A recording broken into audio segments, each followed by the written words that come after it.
Let's have a look at another 2-card combination.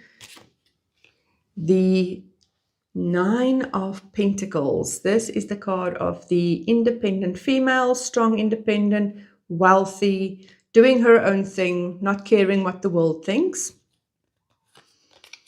Together with the Page of Wands. Just looking at this, this is the exciting page coming in with news, excitement, adventure.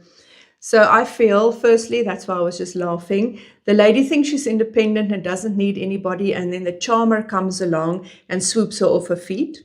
This could also be somebody that is independent, really financially stable, getting another great new idea, news, spark of some idea of an investment or something where you can move forward and potentially make more money, a great idea for a holiday, something that comes to her, an idea, a spark.